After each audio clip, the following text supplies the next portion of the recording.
नमस्कार साथियों, रंगी एजुकेशन में आपका हार्दिक स्वागत है।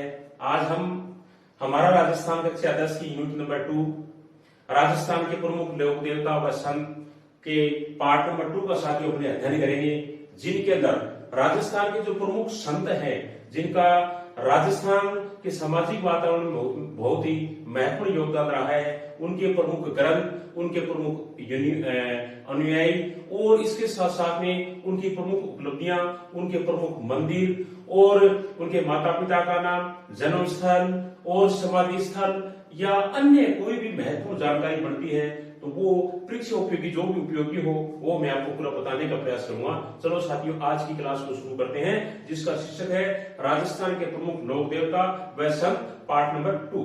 सबसे पहले जो संतों की श्रेणी में जो संत आते हैं उनका नाम है धन्ना। क्या नाम है? धन्ना। संत धन्ना भक्ति आंदोलन के बहुत ही प्रमुख क्या है कि संतों की श्रेणी में रहे हैं और राजस्थान में धार्मिक आंदोलन को शुरू करने का जो श्रेय है वो संत धन्ना जी को दिया जाता है। बहुत ही महत्वपूर्ण प्रश्न है और राजस्थान की प्रतियोगिता परीक्षा में पूछा हुआ प्रश्न है कि राजस्थान में धार्मिक आंदोलन को शुरू करने का श्रेय किस संत को दिया जाता है, तो वो संत है संत धन्ना। संत धन्ना का जो जन्म है वो धुवन गांव टोंक के अंदर हुआ। किस गांव में? धुवन गांव टोंक। धुवन गांव टोंक के अंदर इनका जन्म हुआ। कब? 1415 ईस्वी के अंदर। संत धन्ना का जन्म है वो धुवन गांव टोंक में 1415 ईस्वी के अंदर हुआ और इनके जो गुरु हैं उनका नाम था रामानंद। गुरु का नाम क्या है? रामानंद।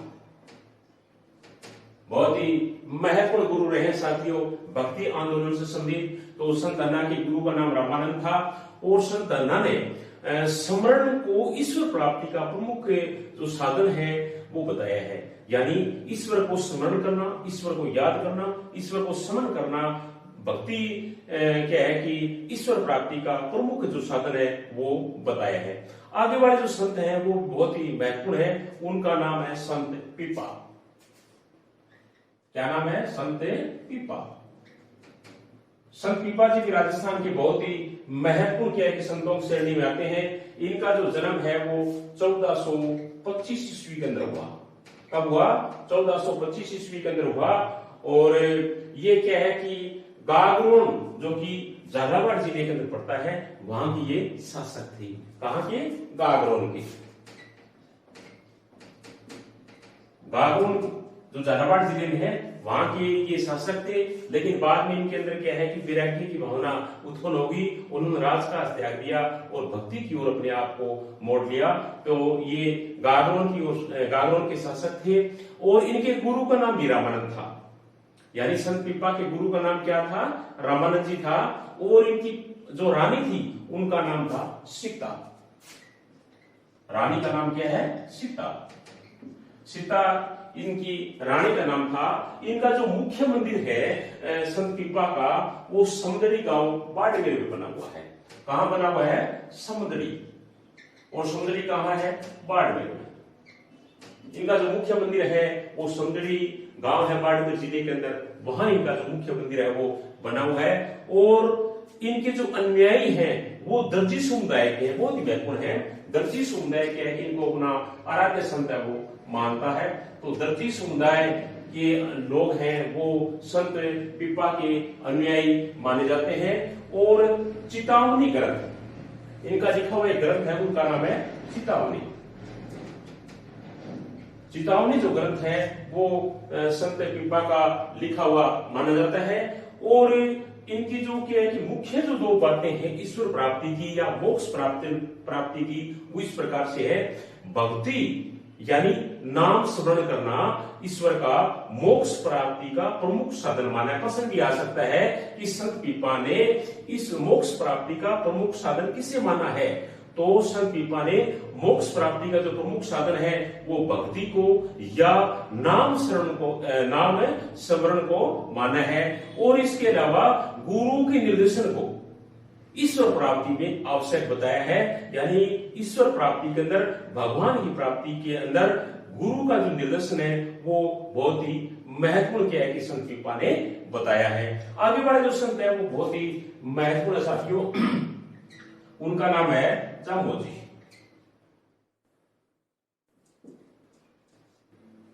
क्या नाम है?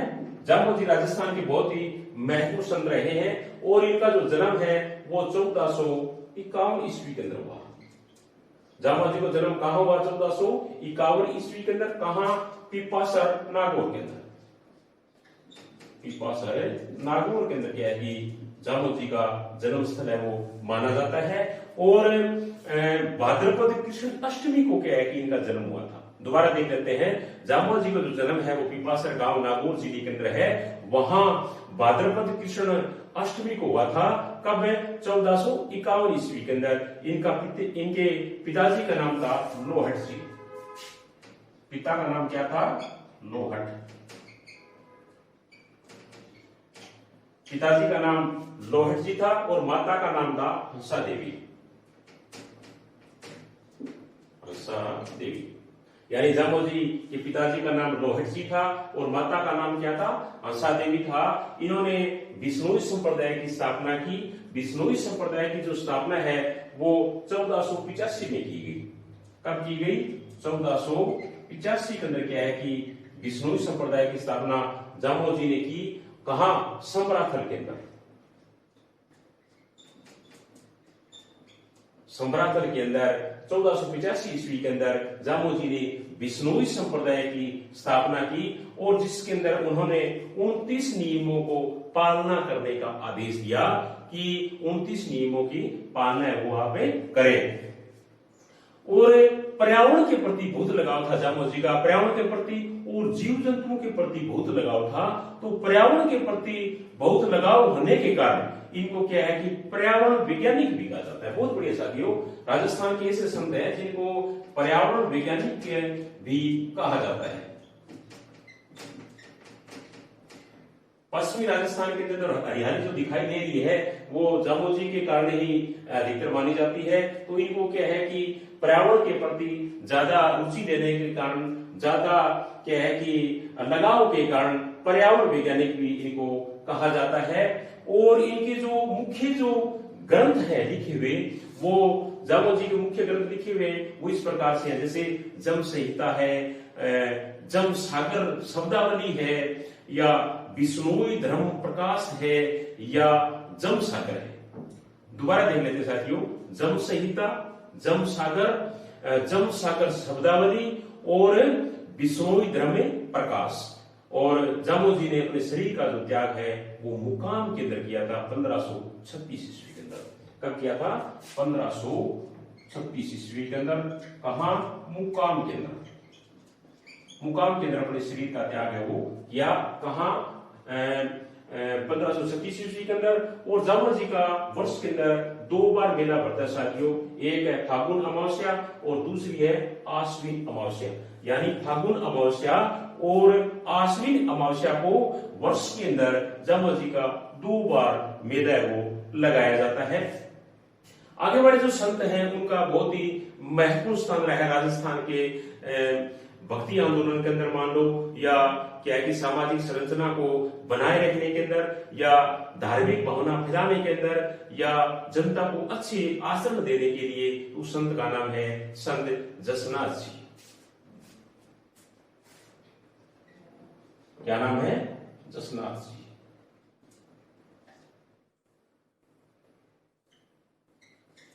साथियों, संत जसनाथ जी ने क्या है कि जसनाती पंथ की स्थापना की थी और इनका जो जन्म है वो 1482 ईस्वी के अंदर कतरियासर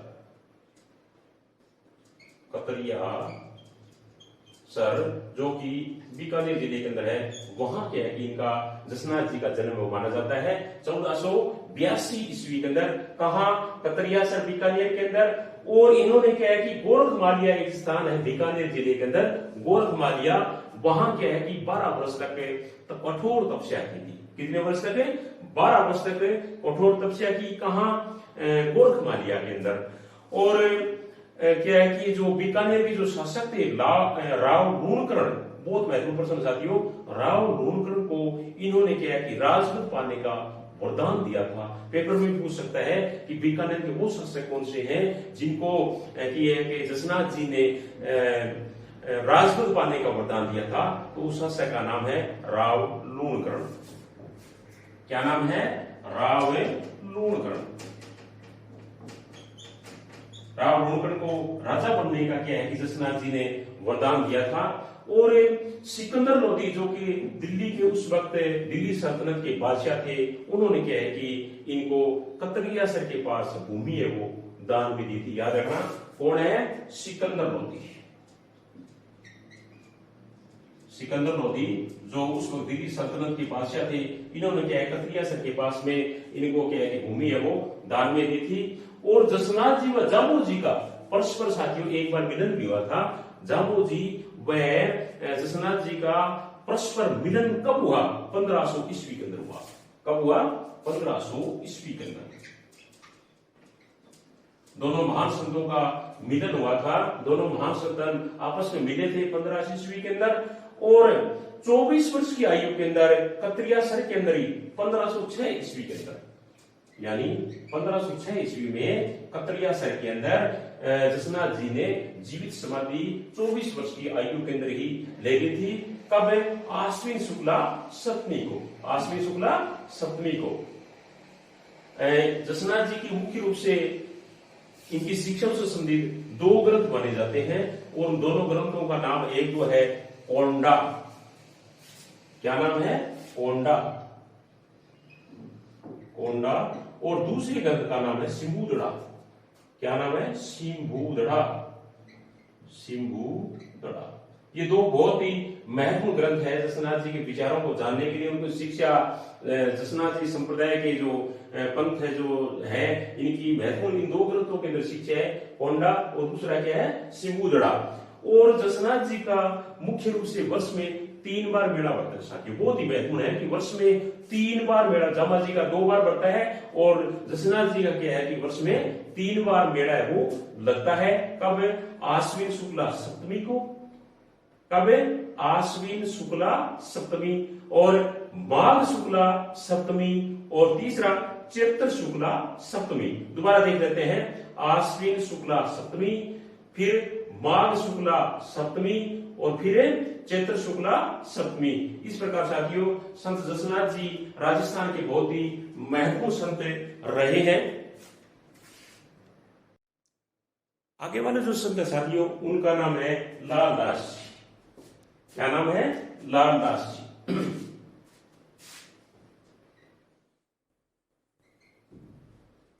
लालदास जी। लालदास जी भी राजस्थान के सामाजिक वातावरण के अंदर धार्मिक भावना फैलाने के अंदर राजस्थान के अंदर लोगों को अच्छी शिक्षा देने के लिए याद किए जाते बहुत महत्वपूर्ण संत रहे हैं राजस्थान के। इनका जो जन्म है वो 1504 ईस्वी में हुआ। लालदास जी का जन्म 1504 ईस्वी के अंदर धौलीदू गांव के अंदर, धौलीदूब गांव पड़ता है अलवर जिले के अंदर। अलवर जिले में एक गांव है धौलीदू, वहां क्या है कि लालदास जी का जन्म हुआ था। और लालदासी जो संप्रदाय है इनके ये प्रवर्तक या संस्थापक वो माने जाते हैं। इनके पिता का नाम था चांदबल, यानी लालदास जी के पिता का नाम क्या है? चांदबल। और माता का नाम है समदा। माता का नाम है समदा और गुरु का नाम है गदन चिश्ती। लालदास जी के गुरु का नाम क्या है? गदन चिश्ती। गदन चिश्ती। गदन चिश्ती जो इनके गुरु थे, इनसे क्या है कि लालदास जी ने क्या है कि शिक्षा ग्रहण की, दीक्षा ग्रहण की थी। और इनका जो मुख्य ग्रंथ है उनका नाम है लालदास की चेतावनियां। मुख्य ग्रंथ का नाम क्या है? लालदास की चेतावनियां। लालदास की चेतावनियां इनका प्रमुख ग्रंथ माना जाता है, जिसके अंदर संत लालदास जी की क्या है कि महत्वपूर्ण शिक्षाएं, महत्वपूर्ण उपदेश इसके अंदर वो दिए गए हैं। और इनका जो निधन है वो 1648 ईस्वी के अंदर नगला के अंदर हुआ। लालदास जी का जो निधन है वो कहां हुआ? नगला के अंदर। और 1648 ईस्वी के अंदर इनकी जो समाधि है वो शेरपुर गांव पड़ता है, वहां बड़ी हुई है। कहां बड़ी हुई है? शेरपुर गांव के अंदर इनकी समाधि है वो बड़ी हुई है। आगे वाले जो संत साथियों बहुत ही महत्वपूर्ण संतों की श्रेणी के अंदर आते हैं, उस संत का नाम है संत हरिदास। संत हरिदास, संत हरिदास है, इनका जो जन्म है वो नागौर जिले का एक गांव पड़ता है कापड़ोद। क्या नाम है? कापड़ोद, नागौर जिले के अंदर 1455 ईस्वी के अंदर इनका जन्म माना जाता है। 1455 ईस्वी में संत हरिदास का जन्म माना जाता है। कहां? कापड़ोद। कापड़ोद गांव कहां? नागौर जिले के अंदर। संत हरिदास का जन्म 1455 ईस्वी के अंदर नागौर जिले के किस गांव के अंदर? कापड़ोद गांव में इनका जन्म माना जाता है। निरंजनी जो संप्रदाय था, कौन सा संप्रदाय? निरंजनी। निरंजनी संप्रदाय के ये प्रवर्तक माने जाते हैं, संस्थापक माने जाते हैं। कौन है? संत हरिदास। और इनका जो मूल नाम था वो था हरि सिंह सांखला। संत हरिदास का मूल नाम क्या था? हरिदास सांखला। हरिदास सांखला इनका मूल नाम था। प्रारंभ में क्या है कि कहते हैं कि ये लूटमार किया करते थे और बाद में किसी संत के संपर्क में आए और उसके बाद में ये इनके अंदर वैराग्य जागा और उन्होंने भक्ति की ओर अपने आप को मोड़ दिया। 1513 ईस्वी के अंदर इनको ज्ञान प्राप्त हुआ साथियों। कब? 1513 ईस्वी में कहते हैं कि इनको ज्ञान प्राप्त हुआ और उसके बाद में अपने आप का अपना नाम है वो क्या रख दिया? हरिदास रख दिया। इस संप्रदाय में परमात्मा को अलख निरंजन, यानी परमात्मा को क्या कहा जाता है? अलख निरंजन। या एक नाम और भी साथियों, अलख निरंजन या हरि निरंजन भी इनको कहा जाता है। हरि निरंजन यानी क्या है कि इस जो निरंजनी संप्रदाय है, निरंजनी संप्रदाय के अंदर भगवान को क्या कहा जाता है? अलख निरंजन या हरि निरंजन है वो कहा जाता है। इनके नाम से इनको संबोधित है वो किया जाता है। और इनके जो मुख्य जो ग्रंथ है वो दो है साथियों। उन दोनों ग्रंथों का नाम एक है राजप्रकाश। संत हरिदास के प्रमुख ग्रंथों में पहला ग्रंथ क्या है? राजप्रकाश। और दूसरा जो ग्रंथ है इनका वो है हरि पुरुष की वाणी। हरि पुरुष की वाणी, ये दो महत्वपूर्ण ग्रंथ हैं निरंजनी संप्रदाय के, जिनके अंदर इन संतों की शिक्षा है वो दी हुई है। और इनका जो देहांत है वो 1543 ईस्वी के अंदर हुआ। देहांत कब हुआ? 1543 ईस्वी के अंदर। कहां? डीडवाना के अंदर। संत हरिदास का देहांत 1543 ईस्वी में डीडवाना नागौर के अंदर क्या है कि इनका देहांत है वो हुआ। आगे वाले संत साथियों बहुत ही महत्वपूर्ण संतों की श्रेणी में आते हैं, जिनको राजस्थान का कबीर कहा जाता है और उस संत का नाम है दादू दयाल।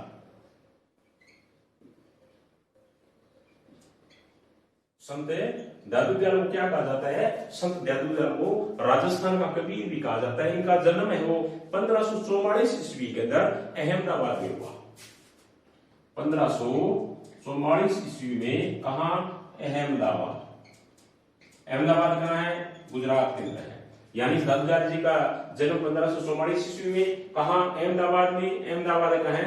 गुजरात में। और इन्होंने जो दीक्षा है, शिक्षा है वो बुढ़न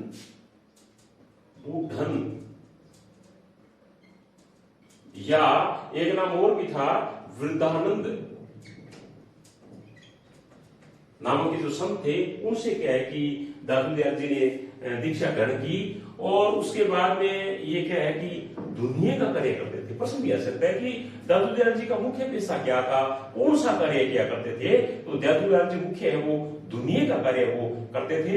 और हमें बहुत ही महत्वपूर्ण प्रश्न आता है साथियों, राजस्थान की प्रतियोगिता परीक्षा में अक्सर पूछ लिया जाता है कि संत दादू दयाल वो संत थे जिन्होंने फतेहपुर सीकरी के अंदर अकबर से भेंट की थी 1585 ईस्वी के अंदर। याद रखना कब? 1585 1585 ईस्वी के अंदर अकबर से भेंट की थी। दादू दयाल जी ने 1585 ईस्वी में अकबर से भेंट की। कहां? फतेहपुर सीकरी के अंदर। और 1602 ईस्वी में 1602 ईस्वी के अंदर नारायणा जीपुर 1602 ईस्वी में नारायण जीपुर के अंदर इन्होंने क्या है कि अपने शरीर का त्याग किया। और वहां दो बहुत ही महत्वपूर्ण जो जगह है, स्थान है, जिनको दादूपंथी लोग है वो बहुत ही पवित्र मानते हैं। और वो है, एक तो है दादू खोल, दो नहीं एक है, एक क्या नाम उनका? दादू खोल। और उस दादू खोल नाम का जो स्थान है, इसको क्या है कि जो दादू पंथी जो लोग हैं वो बहुत ही पवित्र दृष्टि से देखते हैं, बहुत ही पवित्र इनको मानते हैं। इन्होंने जो अपना उपदेश है वो जनता को क्या है कि जनता की जो बोलचाल की भाषा थी, सामान्य जो भाषा थी जनता की, जिसको सदोगड़ी भाषा कहते हैं, सदोगड़ी भाषा के अंदर इन्होंने क्या है कि अपने जो उपदेश है वो जनता को दिए, ताकि जनता की क्या है कि समझ में आ जाए।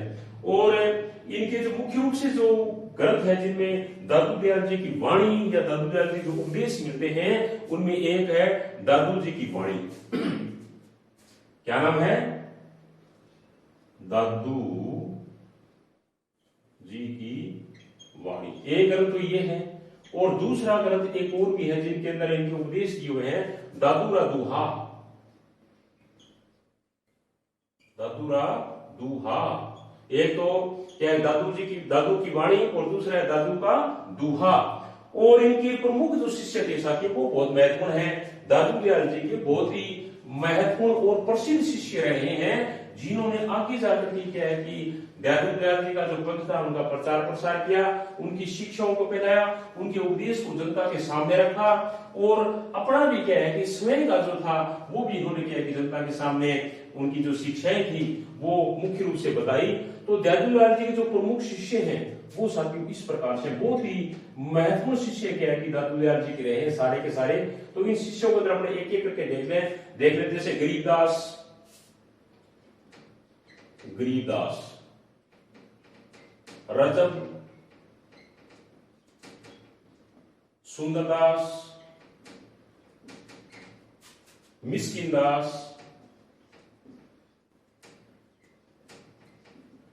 गरीबदास, रजब जी, सुंदरदास, मिस्किनदास और माधोदास और बखना जी। बखना जी और माधोदास सभी के सभी बहुत ही महत्वपूर्ण शिष्य रहे हैं साथियों। दोबारा देख लेते हैं। दादू दयाल जी के जो प्रमुख शिष्य हैं वो इस प्रकार से है। और कौन से? गरीबदास जी है, रजब जी है, सुंदरदास जी है, मिस्किनदास जी है, बखना जी है और माधोदास जी है। ये सभी के सभी बहुत ही महत्वपूर्ण शिष्य किया कि दादू दयाल जी के रहे हैं। आगे वाले जो संत है बहुत ही महत्वपूर्ण है, उनका नाम है संत रानाबाई। संत रानाबाई।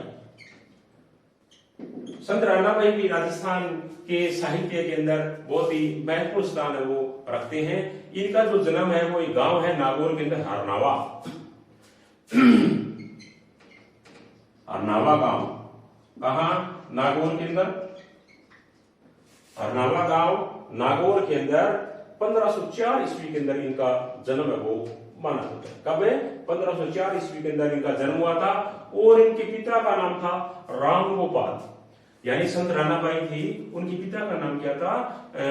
रामगोपाल। और माता का नाम क्या था? गंगाबाई। यानी माता का नाम गंगाबाई और पिता का नाम क्या है? रामगोपाल। और इन्होंने क्या है कि जो पारड़ी के जो संत थे चतुरदास,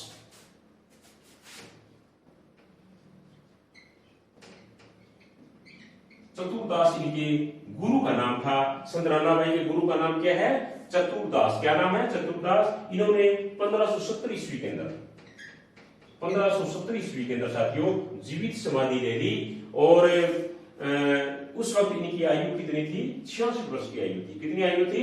66 वर्ष की आयु के अंदर ही इन्होंने क्या है कि जीवित समाधि है वो संत रानाबाई ने ले ली। आगे वाले जो संत हैं वो भी बहुत महत्वपूर्ण है।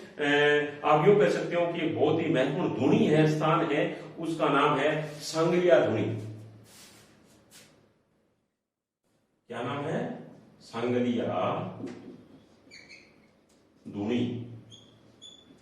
साथियों, सांगलिया धुनी है वो सीकर जिले के अंदर है। कहां है सांगलिया धुनी? सीकर जिले के अंदर है और सांगलिया गांव के अंदर है। किस गांव के अंदर है? सांगलिया गांव पड़ता है सीकर का, वहां ही सांगलिया गांव। सीकर के सांगलिया गांव में क्या है कि सांगलिया धुनी है और यहां सर्वकी संप्रदाय की स्थापना की गई थी। सर्वकी संप्रदाय की स्थापना का ये प्रमुख स्थापना केंद्र है और लक्कड़दास महाराज ने की थी। किन्होंने की थी? लक्कड़दास महाराज ने। लक्कड़दास महाराज ने सर्वकी संप्रदाय की स्थापना की थी और 1649 ईस्वी के अंदर इसकी स्थापना की गई थी। 1649 ईस्वी में क्या है कि सर्वकी संप्रदाय की स्थापना किन्होंने की? लक्कड़दास महाराज जी ने क्या है इनकी स्थापना की थी। और इनका जो मुख्य अभिवादन है वो है जय साहब। क्या नाम है? सर्वकी संप्रदाय मुख्य अभिवादन क्या है? जय साहेब। जैसे कबीरपंथियों का होता है साथियों मुख्य अभिवादन क्या होता है? सत साहेब। ठीक इसी प्रकार सर्वकी संप्रदाय का मुख्य जो अभिवादन है, एक दूसरे जब मिलते हैं तो एक दूसरे के साथ में अभिवादन करते हैं, तो उनका नाम क्या है? जय साहेब। और इस सांगलिया धुनी के जो महत्वपूर्ण जो संत साथियों, खींवादास जी महाराज। क्या नाम था? संत खींवादास। संत खींवादास जी महाराज। संत खींवादास जी महाराज को जो भारत के प्रमुख भारत के जो पूर्व राष्ट्रपति थे आर के नारायण ने इनको सम्मानित किया था। किस लिए? संत बाबा खींवादास महाविद्यालय की स्थापना के लिए। इन्होंने क्या है कि बाबा खींवादास महाविद्यालय की स्थापना की थी। तब क्या है कि भारत के पूर्व राष्ट्रपति आर के नारायण ने इनको सम्मानित किया था। साथियों दोबारा देख लेते हैं। सांगलिया धुनी कहाँ है? सांगलिया गांव में। कहाँ? सीकर जिले के अंदर। वहां सर्वकी संप्रदाय की स्थापना की गई।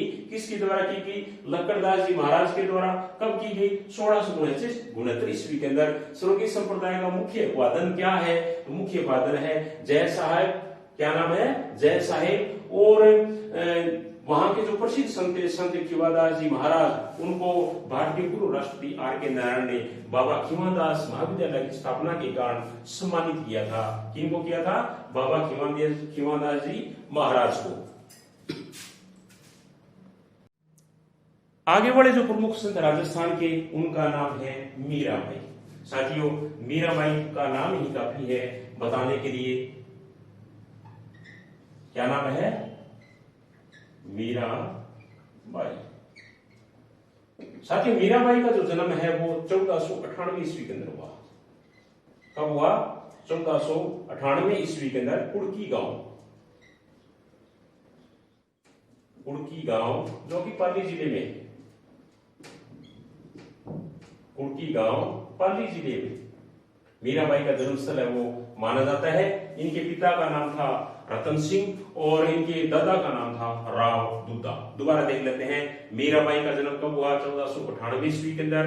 कहां? कुड़की गांव के अंदर। कुड़की गांव का है पाली जिले के अंदर। पिता का नाम क्या था? रतन सिंह और इनके दादा का नाम क्या था? राव दुद्दा। और इनके जो पिता है वो बाजुली जो रियासत है या बाजुली जो गांव है वहां की ये जागीरदार थे। और इनका जो विवाह है वो 1516 ईस्वी में हुआ। मीराबाई की शादी कब हुई? 1516 ईस्वी के अंदर। 1516 ईस्वी में इनकी शादी हो जाती है। इनके राणा सांगा के पुत्र थे भोजराज। राणा सांगा के पुत्र भोजराज के साथ में मीराबाई की शादी वो हो जाती है। लेकिन अलग अवस्था के अंदर क्या है कि भोजराज की डेथ हो जाती है और मीरा है वो विधवा हो जाती है साथियों। उसके बाद में क्या है कि इनका मन है वो वैराग्य में, उससे पहले भी क्या है कि लगा हुआ था कृष्ण भक्ति में, मीरा वो लगी हुई थी। तब क्या है कि विधवा होने के बाद में इनका वैराग्य जाग जाता है और कृष्ण के प्रति, भगवान कृष्ण के प्रति इनकी भक्ति भावना वो और ज्यादा हो जाती है। तब इनके देवर थे विक्रमादित्य, राणा विक्रमादित्य, इन्होंने क्या है कि इनको जहर देने का प्रयास किया था और शब्द से क्या है कि उनको डसाने का भी प्रयास किया था। तो इनके देवर का नाम क्या था? राणा विक्रमादित्य। उसके बाद में मीरा है वो द्वारिका का डाकोर, याद रखना, द्वारिका के डाकोर के अंदर एक मंदिर है, रणछोड़ मंदिर। मंदिर का नाम क्या है? रणछोड़ मंदिर। रणछोड़ मंदिर है द्वारिका का डाकोर के अंदर।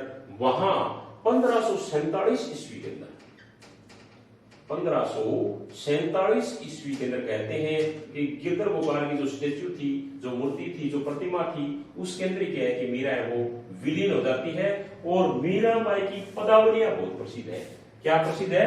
मीराबाई की पदावलियां, बाई की पदावलियां, जिनके अंदर मीराबाई से संबंधित महत्वपूर्ण क्या है कि जानकारियां, महत्वपूर्ण शिक्षाएं, उपदेश दिए हुए हैं।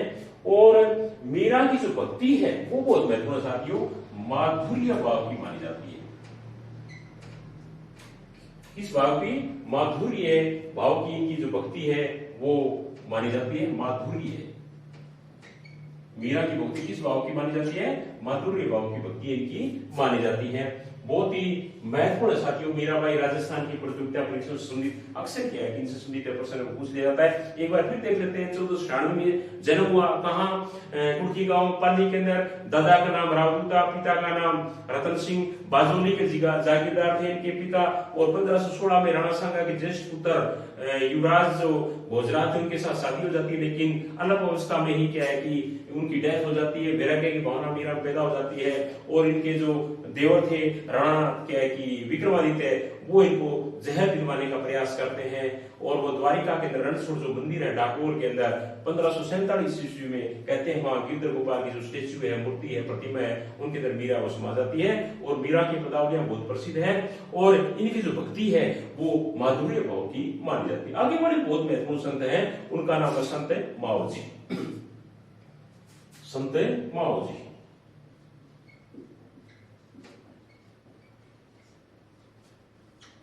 संत माओ जी का जो जन्म है वो 1714 ईस्वी के अंदर हुआ।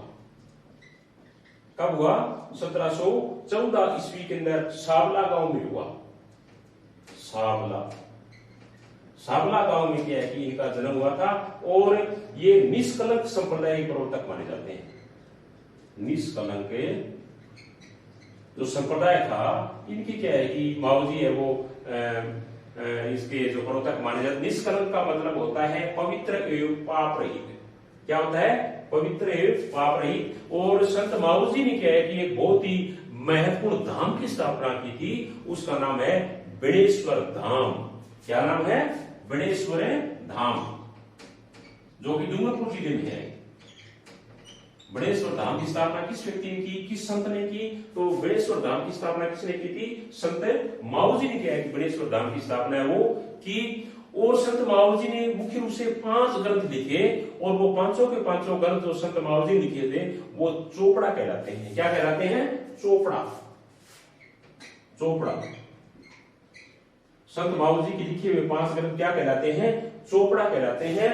और चोपड़ा जो ग्रंथ है वो केवल दीपावली के दिन बाहर निकाले जाते हैं। सिर्फ एक दिन बाहर निकलता है साल के अंदर, और वो दिन होता है दीपावली का। दीपावली के अंदर क्या है कि ये जो चोपड़े हैं ये बाहर निकाल जाते हैं। और इनके जो अवतार हैं, इनके जो अनुयायी हैं संत माओ जी के, वो संत माओ जी को कलिक का अवतार मानते हैं। किसका अवतार मानते हैं? कल्कि अवतार। यानी कल्कि अवतार क्या है कि संत माओ जी को इनके जो शिष्य हैं वो इनको मानते हैं। और संत माओ जी के सर्वाधिक जो अनुयायियों की जो संख्या है वो डूंगरपुर जिले के अंदर। कहां है? डूंगरपुर जिले के अंदर है। और इन्होंने जो स्थापित किया था बेणेश्वर धाम, वहां पर क्या है कि माघ शुक्ला पूर्णिमा को एक बहुत बड़ा मेला पड़ता है। तीन नदियों के संगम पर, और तीन नदियों का नाम है सोम, माही और जाखम। सोम, माही और जाखम, वहां क्या है कि महत्वपूर्ण मेला है वो बढ़ता है साथियों। आगे वाले जो संत हैं वो भी बहुत ही महत्वपूर्ण संतों की श्रेणी में आते हैं, और उस संत का नाम है रामचरण जी। रामचरण जी, संत रामचरण जी है, इनका जो जन्म मूल नाम है वो है रामकिशन। मूल नाम क्या है इनका?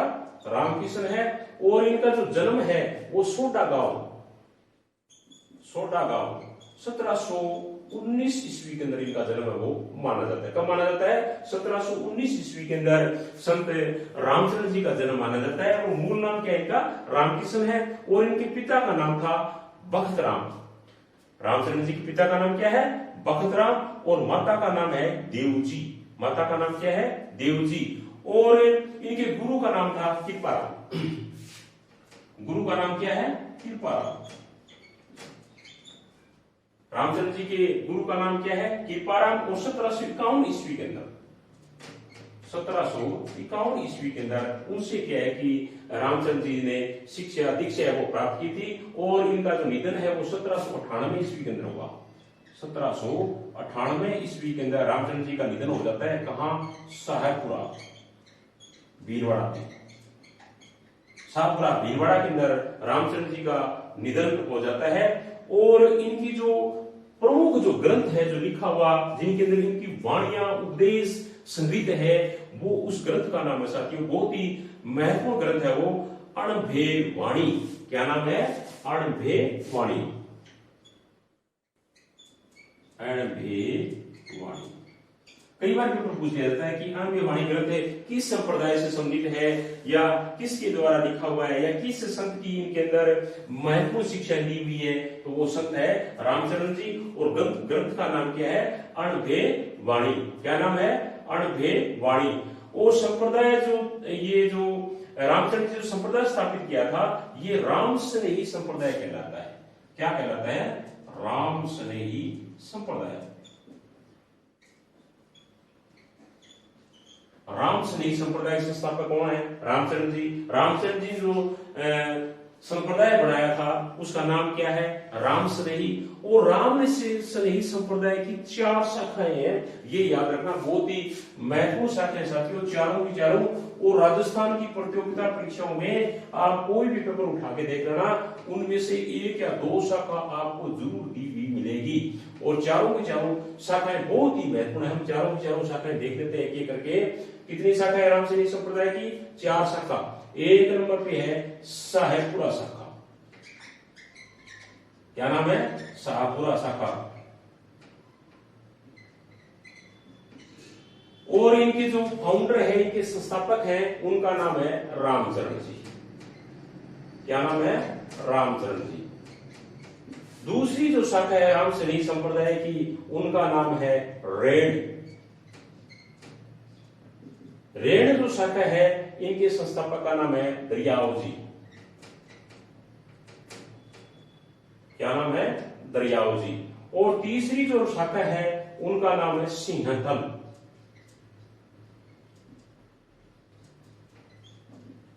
और इस शाखा के जो संस्थापक है उनका नाम है हरिराम दास जी।